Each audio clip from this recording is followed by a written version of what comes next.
में 6 तरह की जवानियां होती हैं, यूथ। 6 जवानी मतलब गोल, उद्देश्य, युद्ध। पहली जवानी होती है, उसको बोलते हैं राजू मॉडल। पहला मॉडल है राजू मॉडल। राजू मॉडल की जो जवानियां होती हैं वो अपने घर की परेशानियों से त्रस्त होती हैं। बाप बीमार होता है, माँ कमजोर होती है। 3 इडियट का सीन नहीं याद आ रहा है? उन्हें नौकरी करनी है, किसी तरह अपने परिवार को बाहर निकालना है, बाकी कुछ भी नहीं है। उसको बोलते हैं राजू मॉडल जवानी। दूसरी जवानी है फरहान मॉडल। पापा कह रहे हैं कि आईएएस बन जाओ, पटेल का लड़का बन गया है, 6 करोड़ दहेज मिल रही है।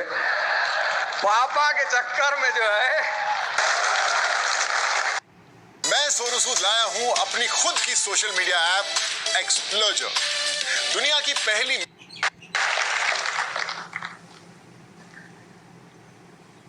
इसको बोलते हैं फरहान मॉडल। लेकिन हर फरहान को उसका रक्षक नहीं मिल पाता, बहुत लोग बड़े परेशान होते हैं। तीसरे मॉडल की जो जवानी है वो है चतुर्लिंगम। समझना नहीं है दुबे जी, और चमत्कार को बलात्कार कर देना है।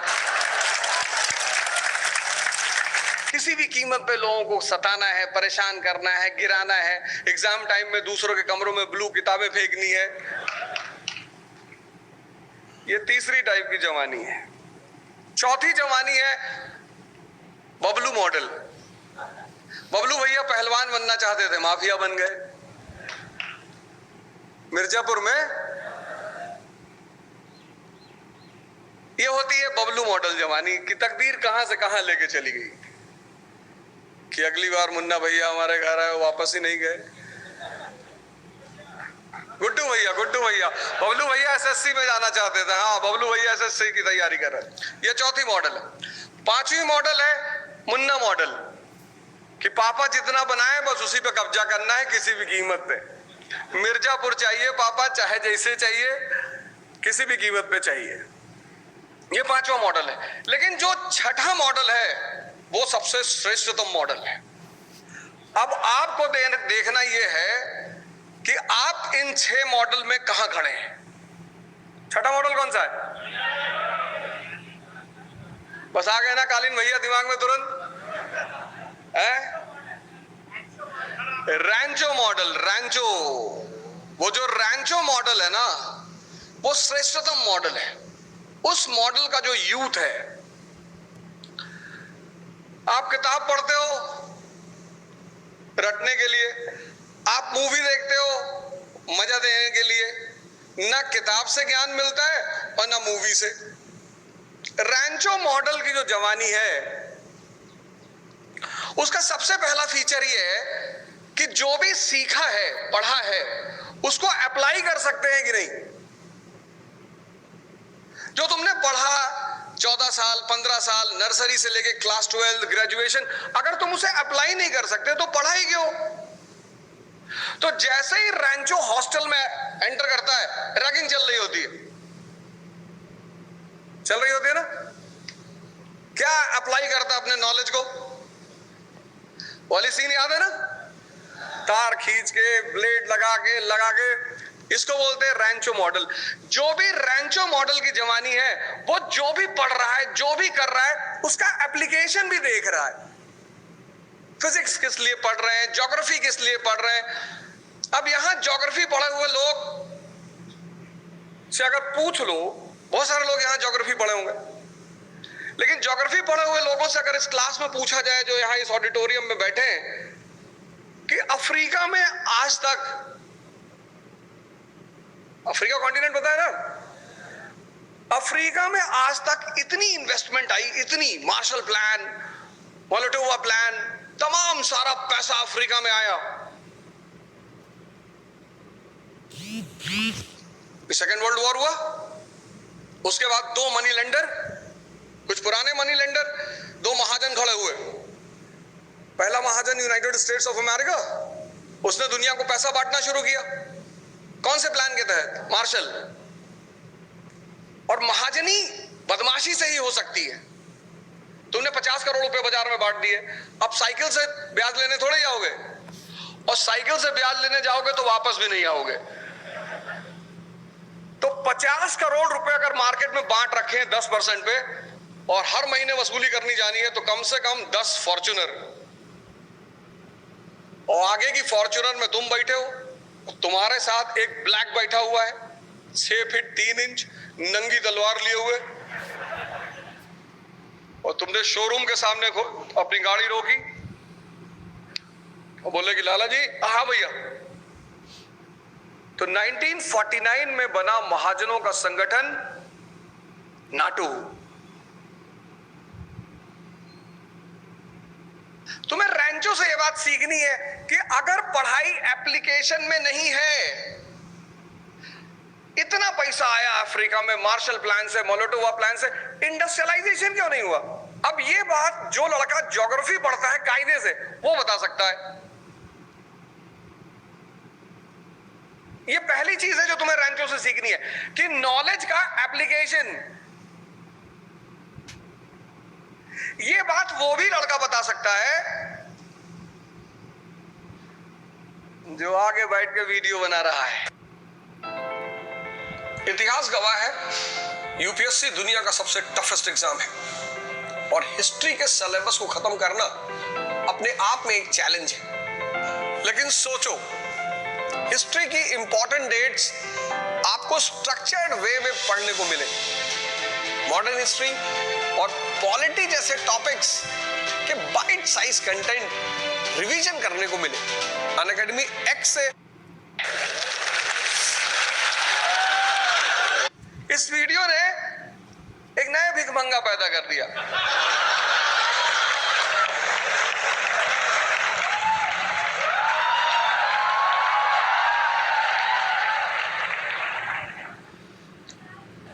Please like and subscribe. हमारा जो सोशल मीडिया लोग देखते हैं, अभी जस्ट शुरू हुआ, तो उन्होंने हमसे कहा एक बार आप वीडियो पे बोल दीजिए प्लीज लाइक एंड सब्सक्राइब। हमने कहा आरा मशीन में लगाएंगे तुमको। इतनी पढ़ाई की है भीख मांगने के लिए? फिर डॉक्टर अंबेडकर कहते ही है कि शिक्षा शेरनी का दूध है, जो पिएगा। अब तुम कब दहाड़ोगे? सवाल ये है, सवाल ये तुम्हारा ऊपर था कि तुम लोग कब दहाड़ोगे। इस देश को अब अगर कोई बचा सकता है तो वैसे तो बचा हुआ है।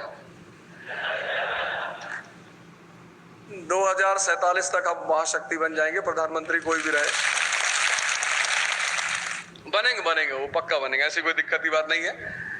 देखो, जैसे जीवन में उठा पटक आता है, ऐसे राष्ट्र में भी आता है, वो सब चलता रहता है, वो कोई बड़ी बात नहीं है। एप्लीकेशन ऑफ नॉलेज तुम रैंचो से सीख नहीं पाए। मैंने कहा ना कि जो लड़का मॉडर्न इंडिया पढ़ा होगा और खासकर फ्रीडम स्ट्रगल, वो भी बता सकता है कि अफ्रीका में औद्योगिकरण क्यों नहीं हुआ। कोई है शूरवीर जय श्री राम वाला जो हाथ उठा के बताए? पहले नारा लगाए फिर बताए। नारा लगाना बड़ी बात नहीं है, नारा लगाकर क्रांति करना बड़ी बात है। नारा तो कोई भी लगा दे, 100 रुपए दे तो लोग नारा लगा देंगे, लेकिन नारा लगाने के बाद जज्बा होना चाहिए क्रांति करने का। माइक तो यार आज इन लोग की क्लास ले, इतने लोग बैठे हैं, बहुत कौन आगे बैठे इतने सारे लोग, कौन बताएगा कि भाई औद्योगिकरण क्यों नहीं हुआ? फ्रीडम स्ट्रगल औद्योगिकरण का सीधा संबंध I=I, ये सूत्र सब लिख लेना, बड़े काम आएंगे, और जब मिलते रहोगे तो चीजें और बढ़ती ही रहेंगी। I=I। अब अगर तुमने फ्रीडम स्ट्रगल पढ़ा तो 1853 में एक घटना घटी हिंदुस्तान में। भारत की पहली रेलवे लाइन की शुरुआत हुई ना? 1854 में पहली रेलवे लाइन कहां बनी? मुंबई में। पहली रेलवे लाइन मुंबई में। और पहली कॉटन मिल कहां बनी? मुंबई में 1854 में। I is equal to I, infrastructure is equal to industry. ये सीखने की बात थी। तो अगर यूपी को इंडस्ट्रियलाइज करना है, अगर बिहार को इंडस्ट्रियलाइज करना है, तो सबसे पहले क्या करना होगा? इंफ्रास्ट्रक्चर डेवलप करना होगा। ये है तैयारी का पहला नियम कि जो तुम पढ़ रहे हो वो अप्लाई कर सकते हो या नहीं। पहला नियम समझ में आ गया? एप्लीकेशन। तुम पढ़े जा रहे हो, पढ़े जा रहे हो, पढ़े जा रहे हो चतुर्लिंगम की तरह, चतुर्लिंगम की तरह कि एक दिन हम भी पूरी दुनिया में फैल जाएंगे और बलात्कार पे बलात्कार करेंगे।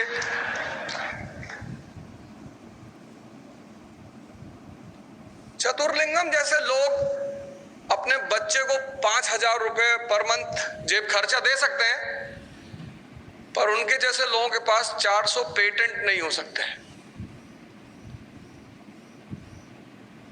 रैंचो के पास क्या है? 400 पेटेंट है। और सबसे बड़ी बात, जिस स्त्री के पीछे तुम भाग रहे हो, तुम मतलब हम सब, कोई अपवाद नहीं होता जीवन में, अपवाद होता ही नहीं। वो स्त्री रैंचो के साथ है, पहले थोड़ा सा टेंशन में है, प्रिया चांचड़।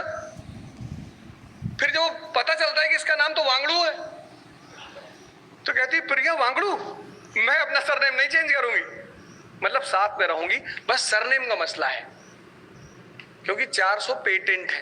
तो पहली चीज एक आईएएस एस्पिरेंट के अंदर यह होनी चाहिए, एप्लीकेशन ऑफ नॉलेज। तुम पढ़े जा रहे हो और तुम्हें वो सहस्त्र बुद्धि जैसे प्रोफेसर मिल गए होंगे जो डायलॉग पे डायलॉग दे रहे हैं, इतना डायलॉग दे रहे हैं कि उस कैंपस का धोबी को पूरा डायलॉग याद है, वो भी बच्चा। उधर वो रिपीट करते हैं, उधर वो बच्चा रिपीट करता है। दूसरी जो रैंचो मॉडल की खासियत है, जो रैंचो मॉडल के स्टूडेंट है उनकी जो दूसरी खासियत है वो है क्वेश्चन करना,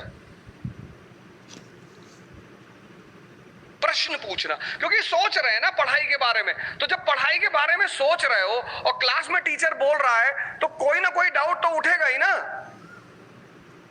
तो तुम वो सीन देखो जब सहस्त्र बुद्धि बताता है कि ये स्पेस के लिए पेन बना था और बड़ा कीमती इन्वेंशन था, तो रैंचो खड़ा होकर सुन रहा है और सुनते सुनते पूछता है कि सर इतना महंगा पेन बनाने की क्या जरूरत थी, पेंसिल लेके चले आते।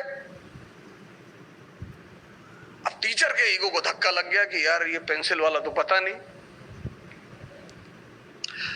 टीचर अगर इगोइस्टिक हो जाए तो पढ़ा ना पाए, और स्टूडेंट अगर इगोइस्टिक हो जाए तो पढ़ ना पाए, क्योंकि दुनिया में कोई ओमनीसिएंट नहीं है।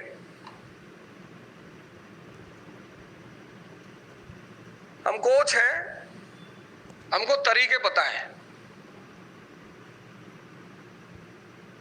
हम नहीं लड़ेंगे मैदान में उतर के, लड़ोगे तुम ही, लेकिन हम तुम्हें बता देंगे कि भीष्म पितामह को मारना कैसे है। यही कोच का काम है, वो तुम्हारा काम है, तुम्हारा काम है पढ़ना, तुम्हारा काम है लड़ना, तुमको मोटिवेट रखना, तुमको दिशा देना, वो हमारा काम है। तो दूसरा जो फीचर रैंचो मॉडल स्टूडेंट का है वो है क्वेश्चन करना। मैं 4-4, 500, कभी-कभी तो 1000 की क्लास पढ़ाया, पूरे साल किसी ने क्वेश्चन ही नहीं पूछा। आए, प्रवचन सुने, खुश हुए, नाचे गाए, वापस। तो पहली बात तुम्हें बात पता करना है कि रैंचो जो है ना उसका नैसर्गिक एम है पढ़ना, मजा लेना। यूपीएससी के फील्ड में कौन फेल होते हैं? फरहान मॉडल टाइप लोग, पापा ने भेजा है, पापा कह रहे थे चले आओ, या सरफरोश मूवी देख ली एसीपी राठौर, ऐसे कुछ से प्रभावित। जो तुम्हारा नेचुरल गोल है, नेचुरल, वो तुम्हें सोने ही नहीं देगा, वो तुम्हें बैठने ही नहीं देगा, वो तुम्हें शांति से रहने ही नहीं देगा। तो पहला फीचर क्या है? एप्लीकेशन। दूसरा फीचर क्या है? क्वेश्चनिंग। प्रश्न पूछो। अगर हमें नहीं भी पता होगा तो हम तुमसे माफी मांग लेंगे कि साहब कल बता देंगे। डरने की कोई जरूरत ही नहीं। यूथ को किस बात का डर? अगर जवानी में भी डर लग रहा है तो बेकार है जवानी। 500 लड़के एक तरफ बैठे हैं, कोई सवाल ही नहीं पूछ रहा है।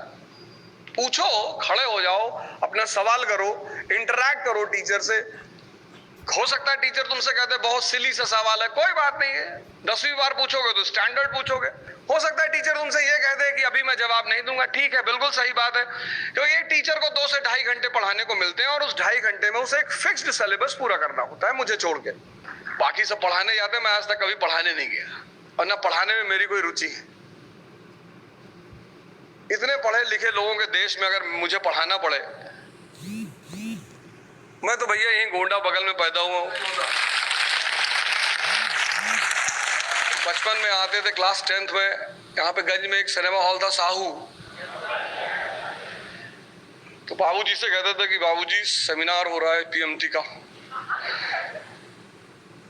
तो कहते थे अच्छा सेमिनार हो रहा है। अम्मा हमारी तुरंत पकड़ ली थी, कोई सेमिनार वेमिनार नहीं हो, कहाँ हो रहा है? वहीं पुलिस लाइन के बगल में सचदेवा वाले करा रहे हैं। लेकिन पिताजी हमारे कहते नहीं नहीं जाओ सेमिनार। अच्छा जाओ सेमिनार करके आओ। फिर आते थे यहीं साहू में मूवी देखते थे चंडाल। हजरतगंज में घूमते थे, विधानसभा को खड़े होकर ऐसे प्यार से देखते थे। आना नहीं है, कब्जा करना है।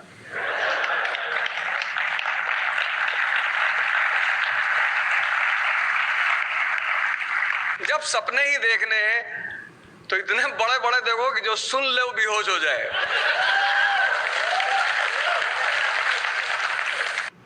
ट्वेंटी 2022 में 120+ सिलेक्शन यूपीएससी में और प्रीलिम्स 2023 में 8। तीसरा जो फीचर है रैंचो का, वो और अच्छा फीचर है। वो तुम सबको आत्मसात करना चाहिए। जैसे सर ने कुछ पढ़ाया, कितना प्यार से इन्होंने पढ़ा दिया, कोल्ड वॉर क्या जबरदस्त तरीके से समझा। इसको बोलते हैं एजुकेशन कम क्रिएटिविटी। वो आपको होमवर्क के रूप में करना है। वही तो उसने कहा जब उसने पूछा व्हाट इज मशीन, कहता change sir, up and down up and down. यही तो तीसरा फीचर है, सिंप्लीफिकेशन ऑफ नॉलेज। चतुर्लिंगम देखो बोले जा रहा है डेफिनेशन पे डेफिनेशन, इसका मेंस नहीं क्वालिफाई होगा। ऐसे लिखेगा सिंप्लीफिकेशन ऑफ नॉलेज। अभी तुम कोल्ड वॉर की डेफिनेशन पढ़ते, अब तुम पूरे जीवन कभी कोल्ड वॉर नहीं भूलोगे।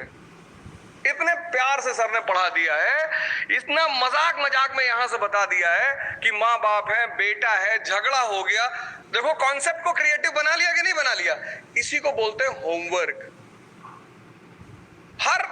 हम सब स्कूल से गुजरे। स्कूल 2 चीज देता है, एक होमवर्क, एक डायरी। और हम जैसे कॉलेज में पहुंचते हैं इन दोनों चीजों को छोड़ देते हैं। दोनों बहुत इंपॉर्टेंट है, होमवर्क और diary. Simplification of knowledge, simplification. जितने तुम कॉन्सेप्ट्स को सरल करते चले जाओगे, जितना उतना वो विषय तुम्हारे लिए खेल बनता चला जाएगा। यही तो रैंचो की सबसे खास बात है, स्ट्रेस फ्री आदमी है। All is well, all is. तुम्हारे कहने थोड़ी है। टीचर बड़ा गुस्सा करते हैं, सब पे करते हैं। टीचरों की बात का बुरा नहीं मानना चाहिए। 2 लोगों की बात का कभी बुरा नहीं मानना चाहिए, एक तो माँ बाप का,